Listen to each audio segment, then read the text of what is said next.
Good evening and welcome, everyone. Welcome to this sacred time, a liminal time in which life and death have taken one another's hands. As day yields to night, we come in the quiet energy of evening to celebrate the remarkable life of Dorothy Kelker. My name is Nancy Steeves, and on behalf of Dorothy's family and on behalf of the spiritual community of Southminster Steinhauer United Church, I welcome each of you. We welcome those of you who are here in person.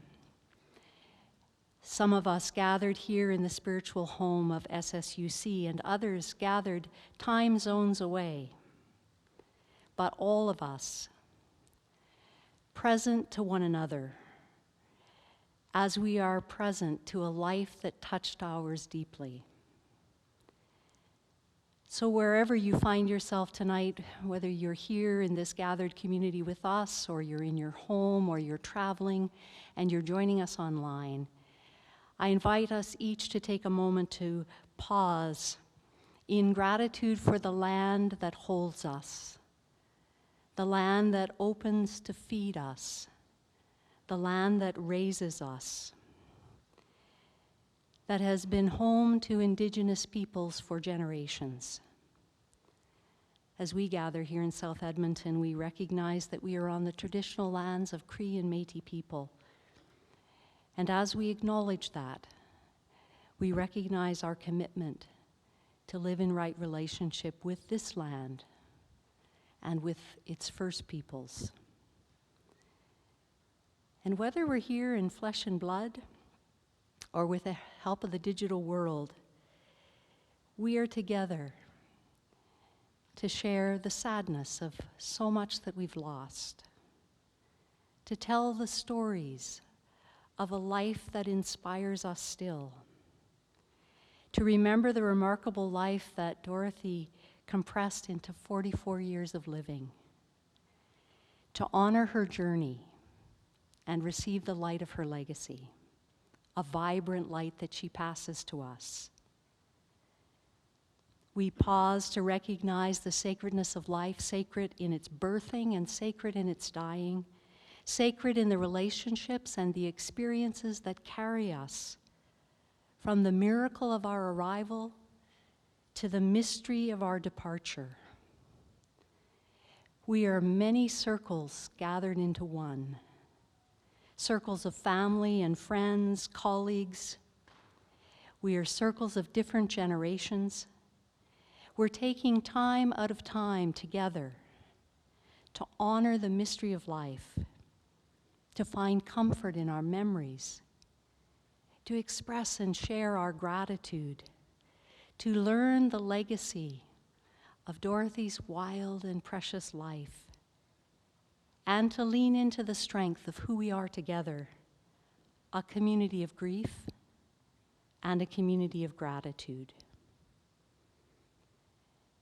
We can't honor the mystery of death without recognizing the miracle of life, the unfolding of the long story of becoming, the evolutions and adaptations that have brought us to life, stirring from a great burst, from the birth and death of stars, life rising to love generation after generation, beating the odds again and again for life to express itself in Dorothy and in you and in me. So as we ground ourselves in awe and gratitude, we light the candle of mystery.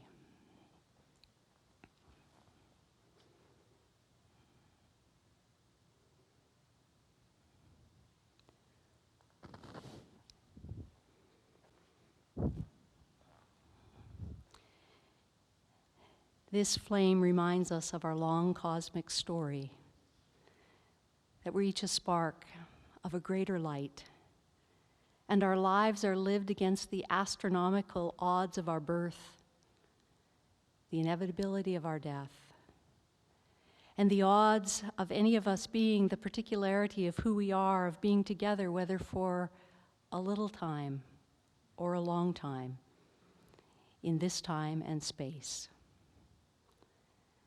So may this flame awaken in us a reverence for our long story, the deep mystery from which we come, the mystery in which we live with awe and wonder, and to which we return in humility and gratitude.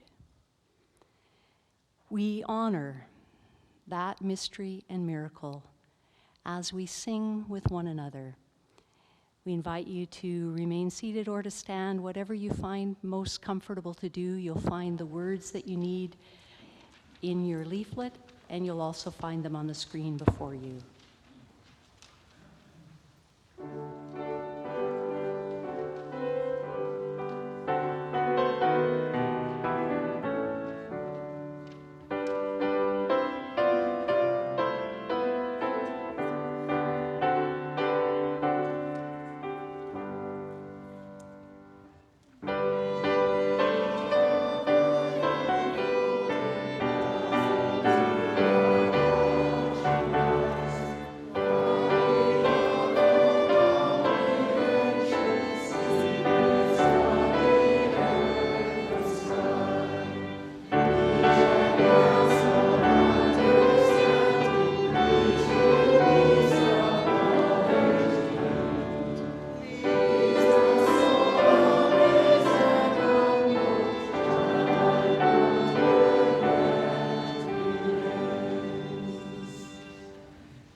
As we pause and center in this time with one another, we offer our prayer as a way of grounding ourselves.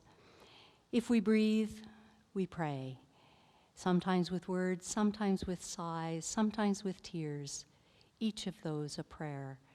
We gather words that we can speak together, words you find printed before you or on the screen in front of us. In the ever-creating energy in which we live and die, we celebrate the gift of life, and we honor the mystery of death. In the shadow of loss and in the bright light of Dorothy's legacy, may we move from dismay to courage, sorrow to celebration, through grief to gratitude. May we trust the circle of life, knowing that life and death belong to each other, as the seasons belong to the year. May we be held in the hope that death does not have the last word, because love lasts forever. Amen.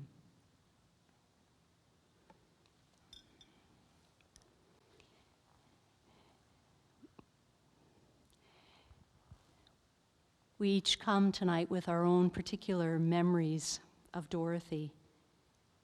Memories is one of the great treasures in life. By the power of memory, we're able to bring the past forward into the present. Memories held in our senses. The taste of a food she loved. The sight of her favorite flower. The sound of a melody she heard in her head. The smell of spring rain. The texture of freshly fallen snow or the bark of a tree. In this time, memories companion us in our journey of grief. As we gather in this circle, we hold closely those memories, knowing their exquisite pain and their unending joy. We remember Dorothy, a daughter, a sister, a partner, handbell ringer, composer, colleague, committed and loyal friend, lover of cool things in the natural world, a born leader, coach, and so much more as we will hear. So we light this second candle to acknowledge the power of our memories to comfort and to heal.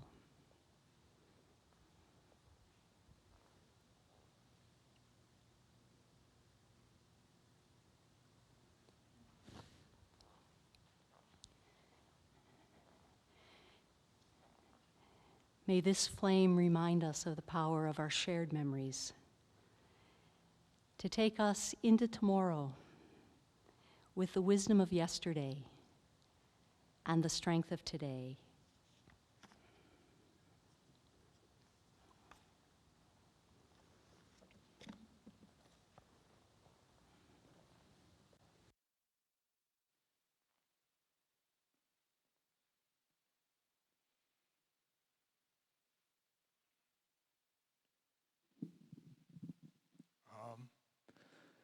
The last funeral Dorothy and I were at, her car ended up breaking down, and we had to walk the last 10 blocks carrying flowers and water, getting over everything.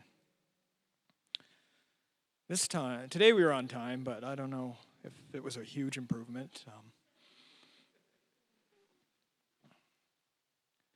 It's funny, I knew Dorothy very well. I like to think we were really close, and I like to think I could read her pretty well, but in many ways,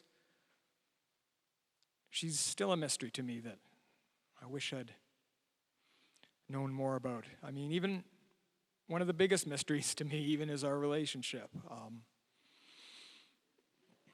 That wasn't really supposed to be funny, but I'll take it. I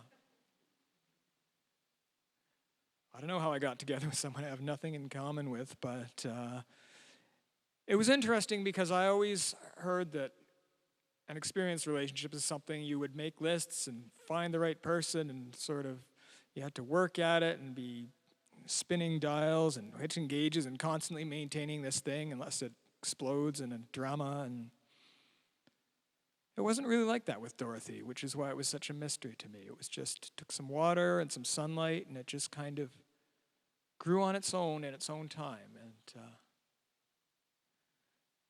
the only troubles we had is when we tried to force things. And so it was really amazing just to let it be. Dorothy was very good at letting things be. I'm an eccentric person, and one thing I really appreciated about me is she never tried to make me change me. And one of the other things I really appreciated about her is that she never tried to change herself to be the person she thought I wanted. And that was amazing for me.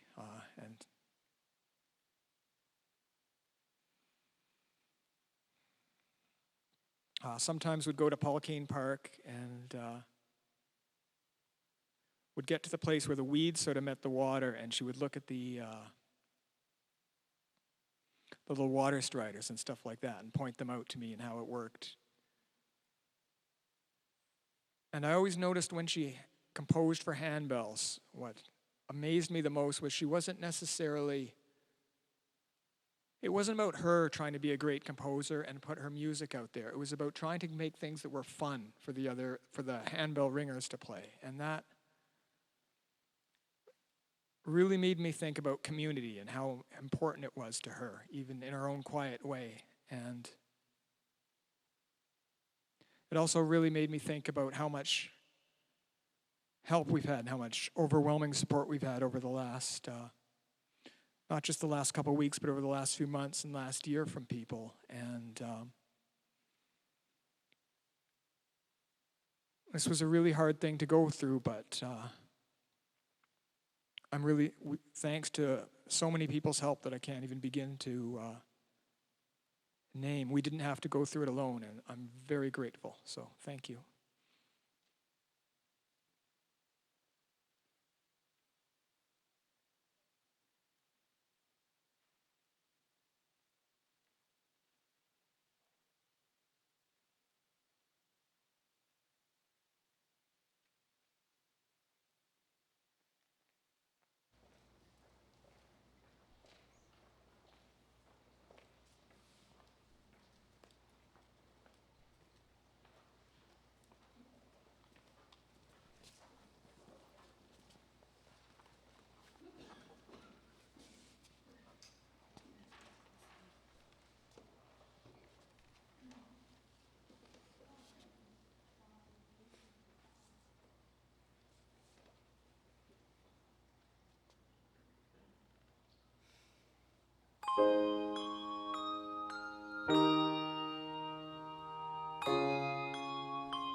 Gratitude is a spiritual practice.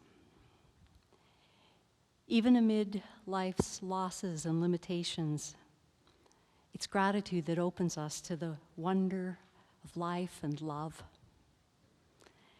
And Dorothy was a great mentor in the practice of gratitude because she didn't waste her energy on the things that might have been or the way she wished things were.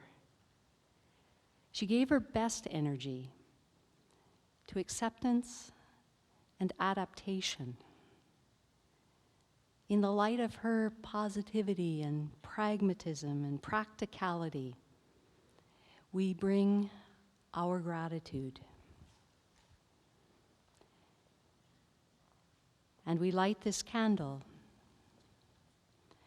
as the symbol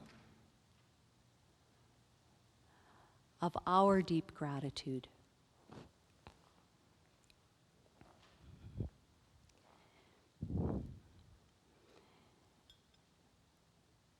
May this flame be for us an expression of our deep appreciation for Dorothy's life and for the difference she made in each of our lives.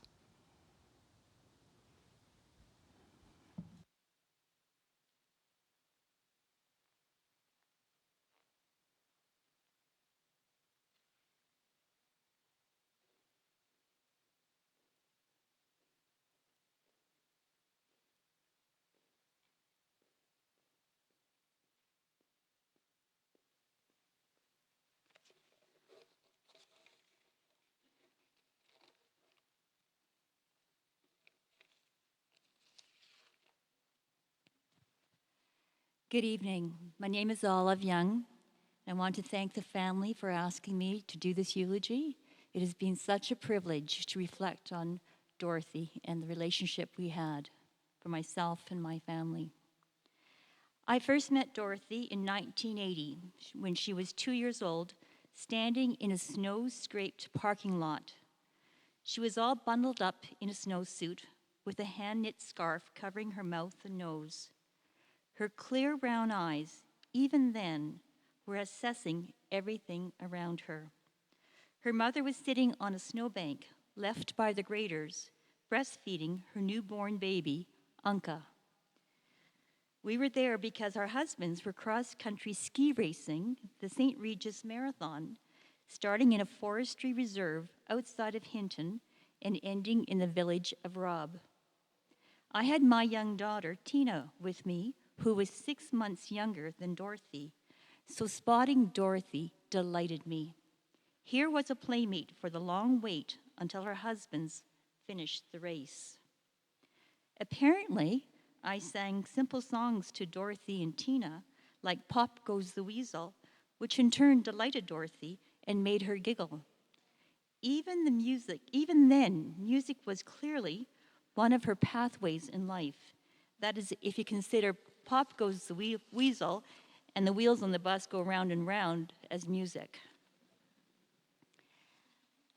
Dorothy was always highly ethical and aware of the need to care for the environment before the rest of us knew how harmful our behaviors were to the environment.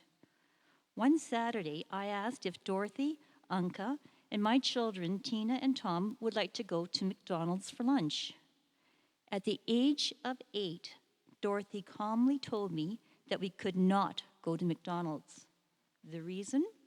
They served their food in styrofoam containers, which was bad for the environment. And styrofoam, did I know, took up to 500 years to decompose.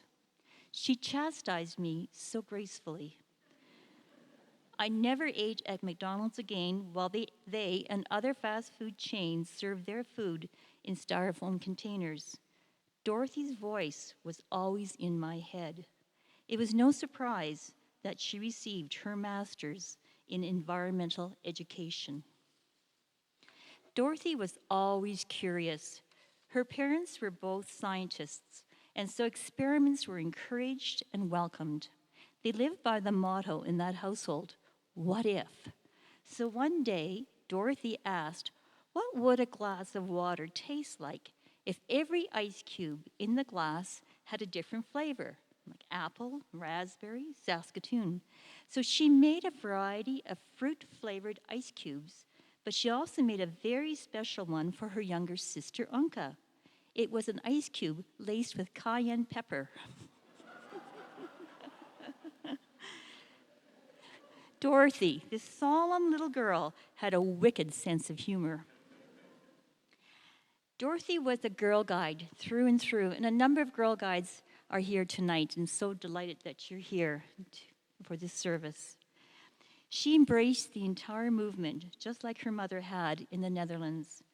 Girl Guides can get badges in various areas if they do the homework required to meet the criteria worthy of a badge. When I, as her Girl Guide leader, inspected Dorothy's homework, she always received her badge because her work was exceptional, as was her academic work. For some other guides, I had to sometimes employ a growth mindset, and say, not yet, or it requires a few more details. One of the special events my co-Girl Guide leader, Terry Casa, and I did each year was to take our former Pathfinders backpacking, usually in the Rocky Mountains. For the Berg Lake backpacking trip, we had a large group, and there were some Girl Guides who were not proficient in the skills of backpacking, but Dorothy was. The first day, we hiked to Whitehorn, and the next morning, we began organizing ourselves to do a day hike to Emperor Falls. Terry and I were checking our to-do lists with the Girl Guides. Are the water bottles full? What about sunscreen? No, you cannot wear your flip-flops. Everyone, find your hats. Yes, you can carry your rain gear yourself in your own backpack. As we were organizing, the sun began burning off the condensation on the sides and tops of the tents. It was then that I noticed Dorothy, who was completely ready and waiting for the rest of us. She looked over to her tent and saw the fly was dry and then began moving around her tent, adjusting the tension on the fly, using the sliders on the guy strings to create an air pocket between the fly and the tent top, while checking to see that the pegs were at a 45-degree angle and anchored deep in the rocky soil. She finished with her tent and then turned and looked at the other tents. Soon she was also adjusting everyone's flies on the tents by herself. When my late husband died, we asked people to write a memory on a card. One of our friends wrote, "He tied a mean tarp that protected us all."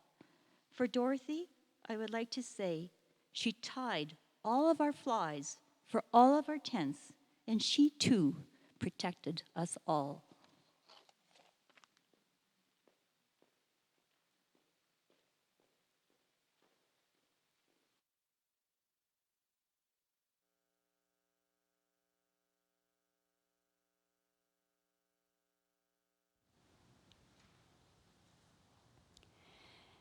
We gather our gratitude together, and we offer these prayers, our thanksgiving for a remarkable life we've been privileged to share.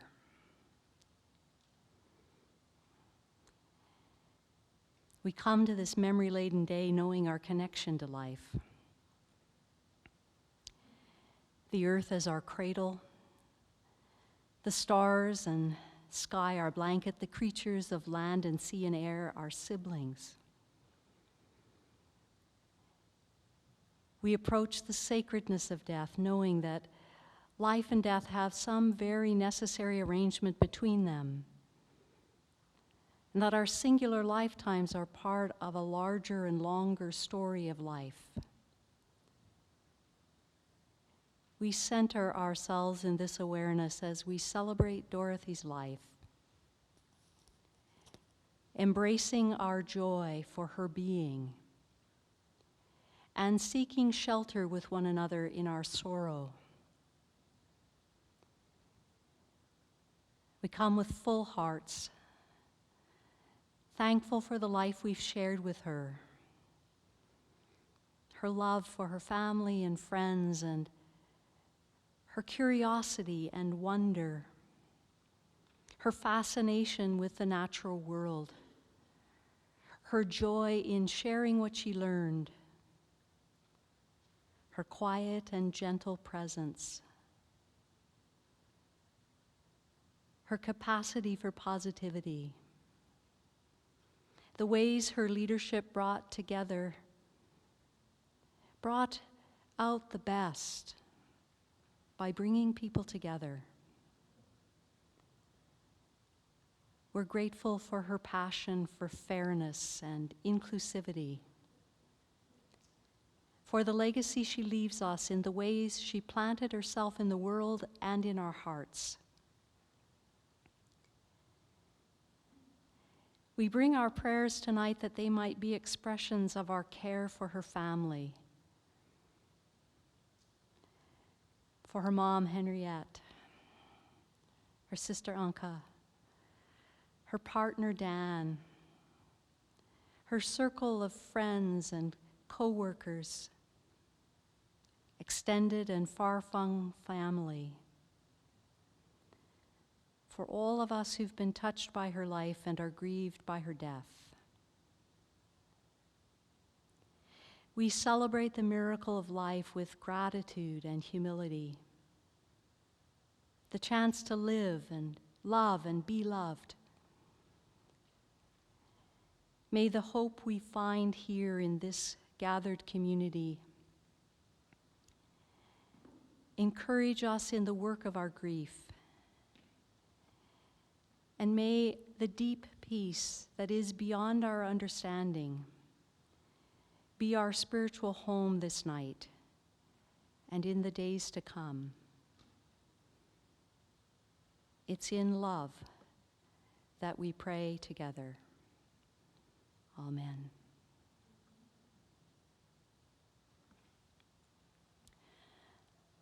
Unfortunately, Sarah's not able to be with us tonight, but another colleague and co-worker is going to come and share some words from Sarah with us.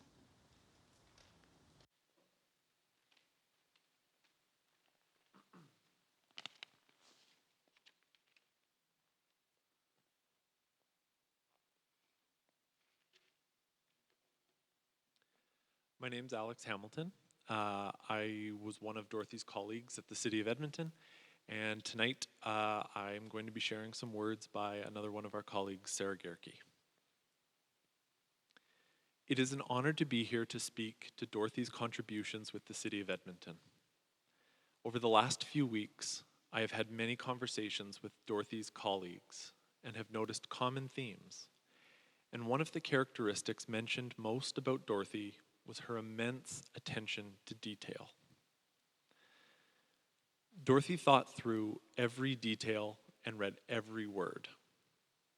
Her knowledge of the natural world was vast, and her passion for birds, plants, animals, and soil could be seen in all areas of her work.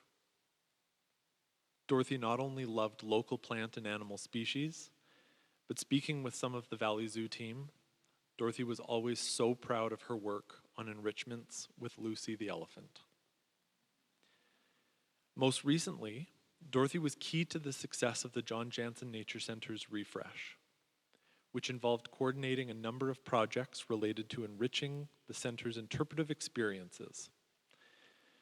Her passion and professional dedication is evident throughout the facility. We are so blessed to have had her wonderful influence on the various projects in the space. Species that otherwise would not receive much attention, such as the hummingbird moth, are now front and center at the John Jansen Nature Center. That was the thing with Dorothy. No creature was too small or too underwhelming.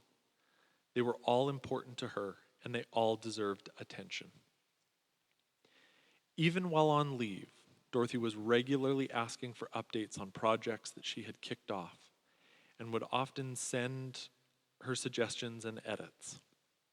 Not much slipped by Dorothy, and her opinion was trusted. In 2021, our programming was primarily virtual, which was new territory for us.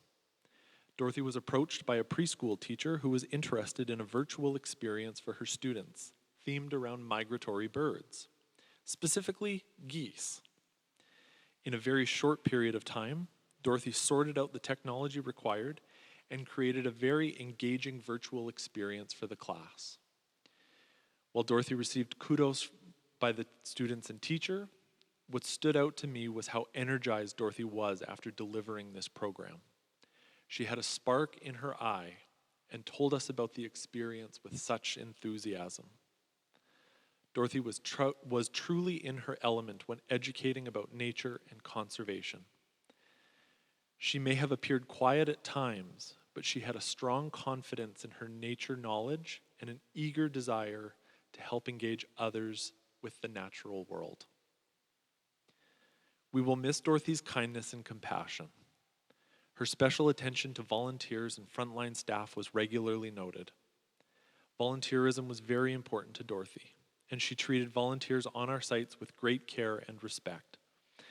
She knew they were donating their time, and she would go above and beyond to make them feel extra special by listening to their stories, telling them facts about animals on site, and just being a welcoming face.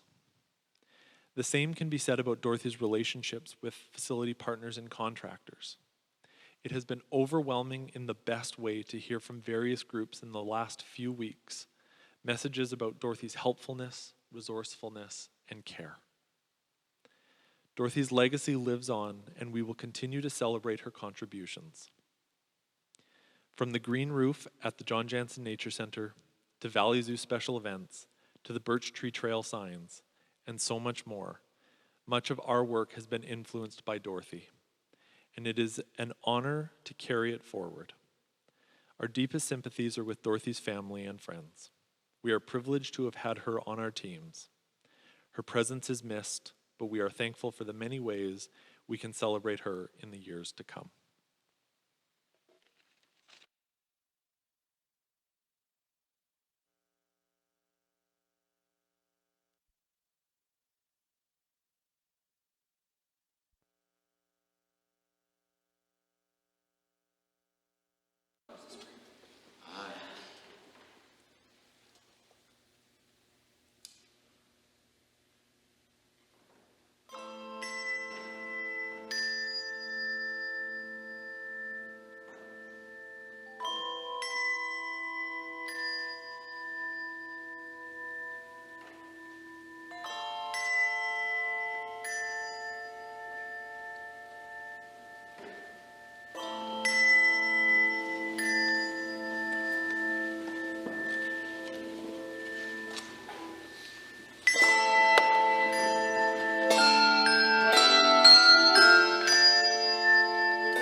Dorothy, you were on my mind so much these last months.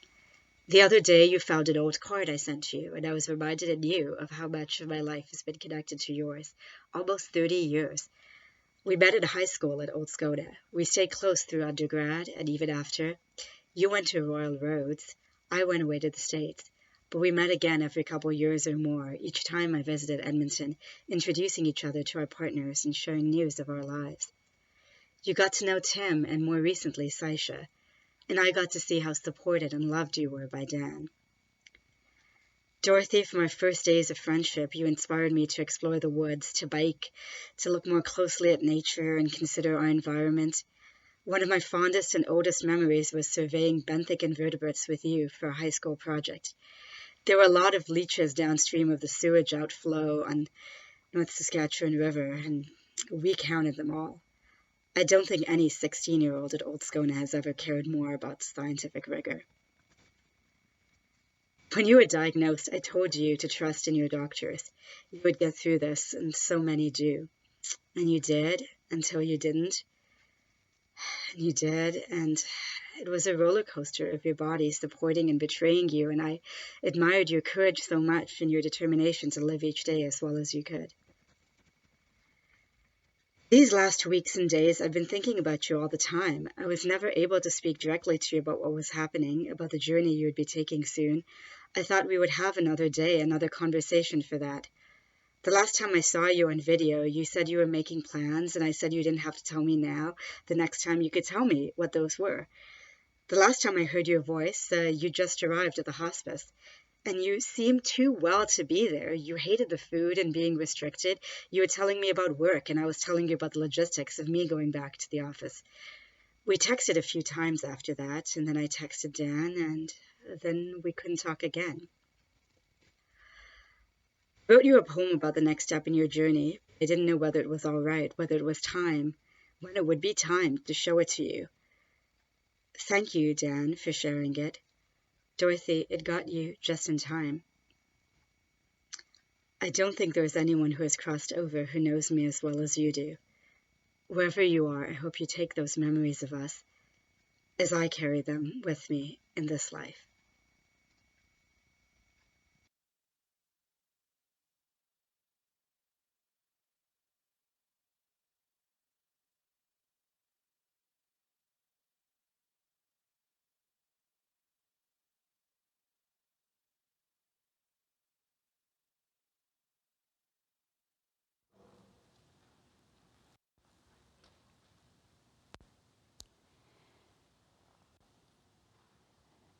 Death has a way of sifting the essential from the important, and the important from the trivial. And through our tears, we see clearly what matters. And so we gather in that light, honoring that Dorothy has satisfied her debt to the miracle of having been given breath by giving her loving attention to the world, to her family and friends, to what life gave her. So we light this candle for her legacy.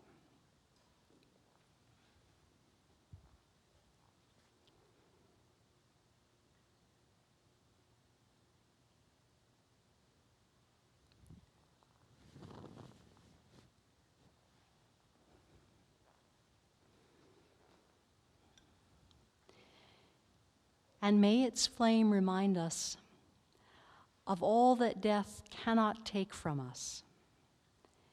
The memories Dorothy created, the values she lived that shine on in our hearts and will inform our living.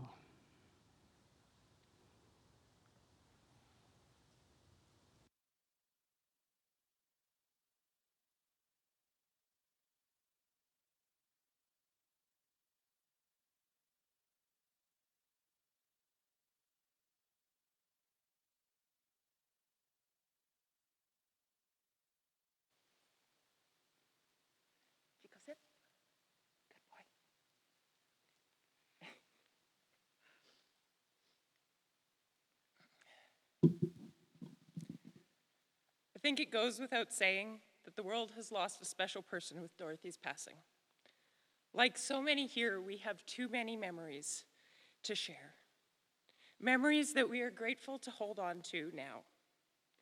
The outdoors always played a big part in our time with Dorothy. Going for hikes was a favorite pastime.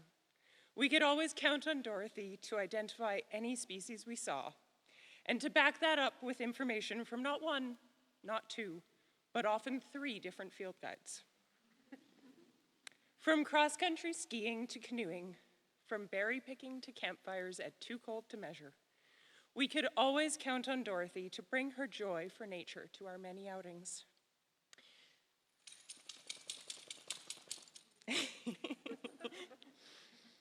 We didn't just see each other outside, though. After all, the wind might blow the cards for Dutch Blitz away before we had a chance to play. If it was a board game night, we were most likely hanging out at Dorothy's, playing everything from Balderdash to an ill-fated attempt to play Dungeons and Dragons, where Dorothy was convinced that she could negotiate her way through battles with all sorts of monsters. For board games, we were probably at Dorothy's, but for pumpkin carving, we definitely were. Every year, we gathered our pumpkins and our creativity to meet in the days before Halloween to carve classic jack-o'-lanterns and nature-inspired pumpkins. It wasn't hard to imagine that part of Dorothy's joy in hosting this event was that she scored oh so many pumpkin seeds to roast and share. Many of these events were accompanied by food.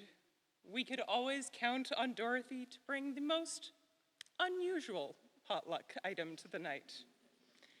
As a host, you never knew what cooking dish you might need. A pot for corn on the cob? Sure. A roasting pan for a pot roast? Okay. A strainer for mulled hot apple cider? Will a colander do? Always delicious, just a little more complex. That brings us to s'mores and roasted chipmunks, which admittedly only Dorothy knew the recipe for. S'mores were no ordinary fare at our campfires. Chocolate squares and graham wafers are so blasé. How about chocolate chip cookies to sandwich your marshmallow? Perhaps a 2-bite brownie, which are apparently in those roasted chipmunks. How about a maple cookie? We tried many different combinations, and they all served their purpose of being a roasted marshmallow delivery device. We shared many stories and memories standing around a campfire at +30 and -30. We know how meaningful these moments were for Dorothy, as they were one of her requests for tonight.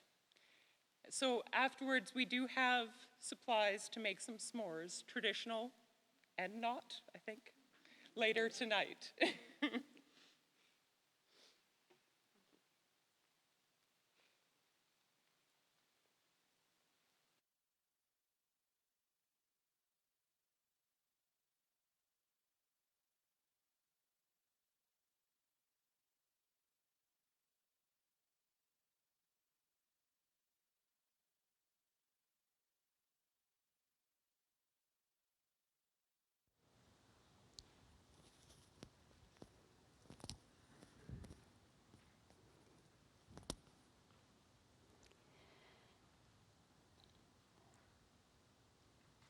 A poem that inspired Dorothy's living and her dying. The words of Mary Oliver in the poem, The Summer Day. Who made the world? Who made the swan and the black bear? Who made the grasshopper? This grasshopper, I mean. The one who has flung herself out of the grass. The one who is eating sugar out of my hand, who is gazing around with her enormous and complicated eyes.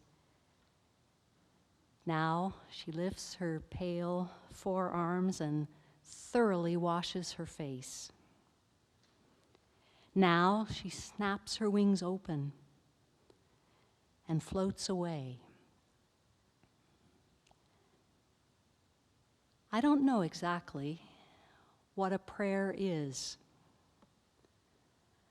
I do know how to fall down and pay attention, to kneel down in the grass, how to be idle and blessed, how to stroll through the fields, which is what I have been doing all day. Tell me, what else should I have done? Doesn't everything die at last and too soon? Tell me, what is it you plan to do with your one wild and precious life?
This poem that inspired that remarkable piece of music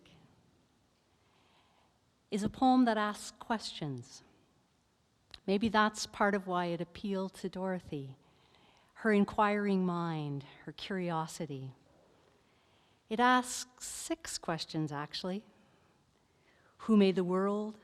Who made the swan and the black bear? Who made the grasshopper? Tell me, what else should I have done? Doesn't everything die at last and too soon? And tell me, what is it you plan to do with your one wild and precious life?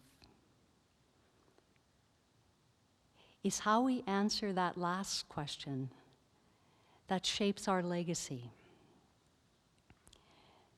Dorothy not only faced that ultimate question, but the urgent question of what to do with an abbreviated life, what to do with a wild and precious life that had to be compressed into 44 years of living.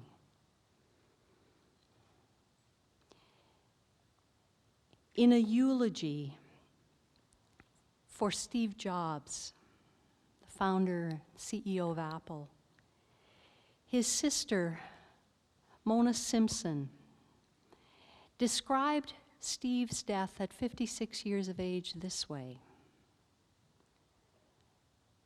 After a while, it was clear he would no longer wake to us. His breathing had changed. It became severe, deliberate, purposeful. I could feel him counting his steps again, just like he had when he was learning to walk again, with a chair after his liver transplant. This is what I learned. He was working at this too. Death didn't happen to Steve.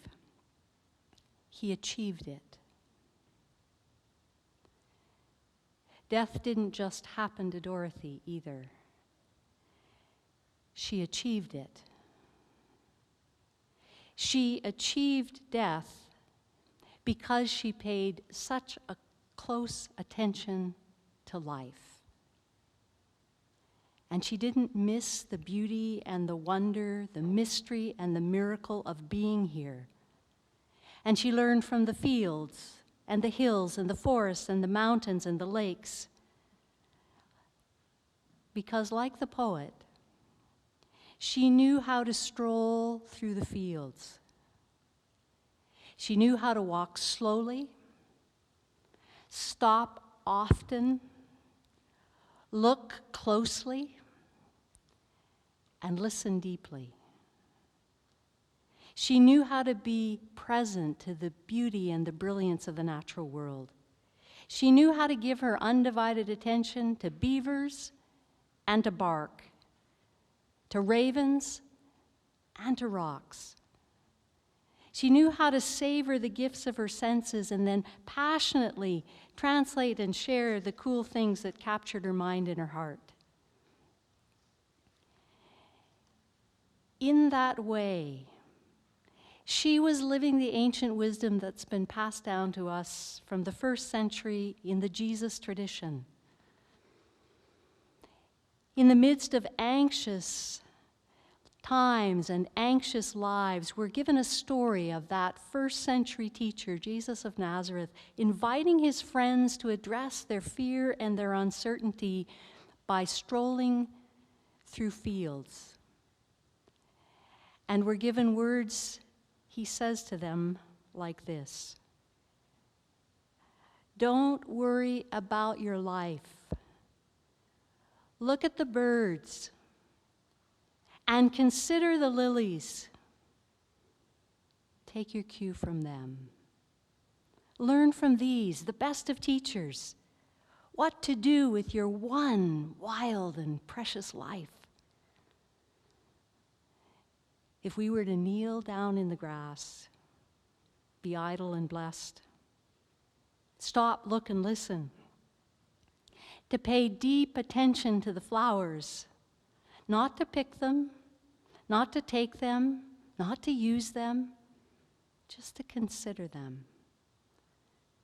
to spend time learning how it is they push through hard soil, how they lean into light, how it is they don't worry about whether they'll still be a flower tomorrow. They just rise up and shine in the grace of today. If we were to pause long enough in the company of a flower, we might see that Dorothy gave her one wild and precious life to the great life work of paying attention. When we come into communion with a flower, we find ourselves in the presence of a being that is so brief in its beauty, yet so content to be in the field where it's been placed, opening to the sun, yielding to the rain, fragrantly giving its life back to the earth until it has opened so wide it doesn't have a single petal left. If we look long and hard into the intricate face of a flower, and in Dorothy's case it would be her favorite, the stunning sunflower,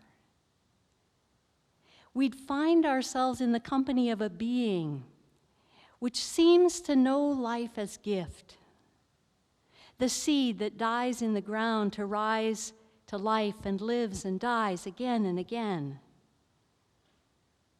And they look like they never get over it. Like they never get over the miracle of being here. And they rise without the arrogance of entitlement. And they embrace their brief life by opening gracefully and perhaps gratefully. And if we breathe deeply in the field, we notice that the flower's fragrance becomes most powerful as its death approaches. Flowers don't close them off from the world, sensing that their day is almost done, but they open wider and wider, surrendering their petals one by one to the humus of newness. And they stand in the trust of today, without any claim on the future, and without clinging to the bulb of the past. Flowers teach us that life is surrender, not acquiescence, but acceptance. That it's enough to have this moment, this fragile and precious life that we share with one another, and then surrender to the endless ground of becoming. Maybe that powerful perfume at the end of a flower's life is the fragrance of acceptance, the scent that comes from embracing the long story with a beginning and ending hidden to us, accepting the contours and the vulnerabilities of life, accepting the limits of a lifetime, and somehow know they're just one chapter in the epic journey of love. It seems to me Dorothy has taught us these lessons well.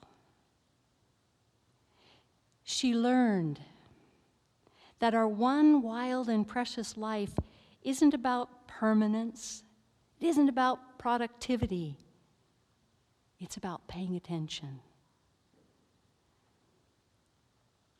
Blooming in the place where we are, embracing our place in the field, accepting the fragility alongside the beauty, and the life work of immersing ourselves in the wonder and beauty, yielding to the mystery and the miracle, achieving death by living fully, listening closely, and loving deeply.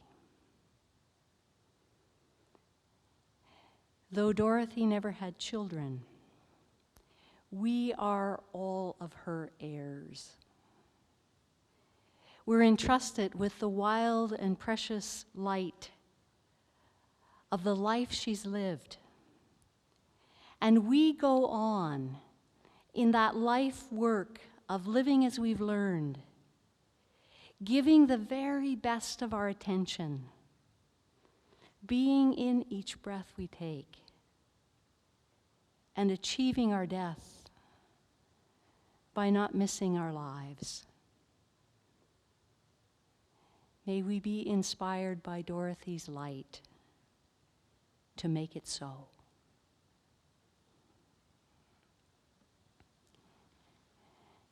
We sing about the journey from bulb to flower. We sing the story of the mystery of our living and our dying. We sing with one another in words you find in your order of service and you'll find on the screen before you.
A couple of things to share with you as we begin to prepare to close this circle and open to the smaller circles of conversation and sharing memories and an informal time with one another. For those of you online who haven't an order of service in your hands, I just want to share with you that should you wish to make a donation in Dorothy's memory, you are welcome to do that to Special Olympics Canada or to the Nature Conservatory of Canada, or to do what she would suggest you do and plant a tree. Wherever you are, plant a tree. Those of us gathered here are invited to take a moment as we close this circle shortly. Follow the family, and I invite you just to make your way outside for a breath of fresh air. We need about 6 or so volunteers to just meet our facility manager over here in the corner and help us bring out some tables and transform this space into conversational space. And if the rest of you want to just make your way outdoors for a few moments, we'll let you know when we're ready for you, and you'll find some nibblies along this east wall, and you'll find beverages along the back wall behind us, and you'll find a table where you can perch and share conversation and sharing some stories with one another, as the many circles we are have the opportunity to kind of cross-pollinate and share our memories of Dorothy. And as you've heard, there are s'mores.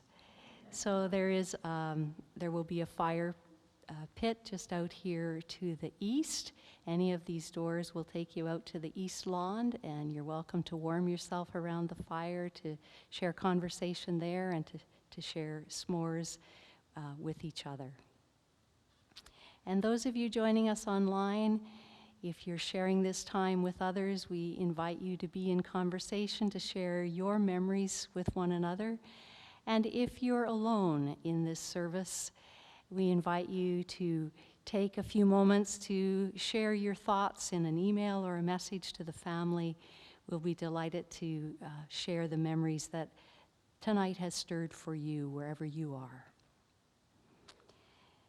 As we begin to take our leave from this circle and to move into smaller circles of conversation, we do so affirming with each other our deep hope and trust in life. I invite you to complete each of the phrases that I offer with these few words you find before you, to respond by saying, "Safe now in the undying light of love." All our laughter and all our sadness,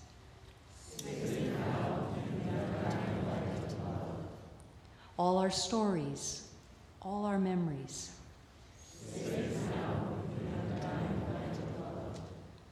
the one we remember, the ones we love.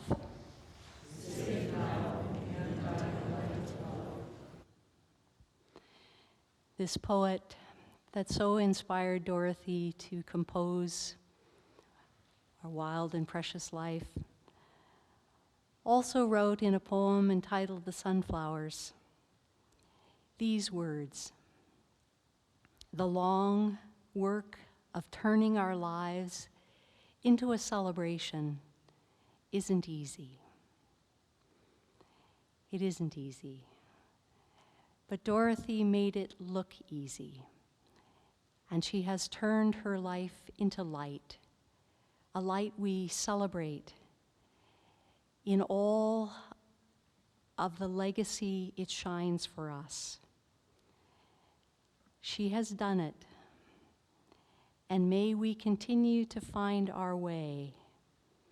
May the courage of the early morn's dawning, the strength of the eternal hills, the peace of evening's ending, and the love of life be in our hearts now and always, as we go in peace with one another."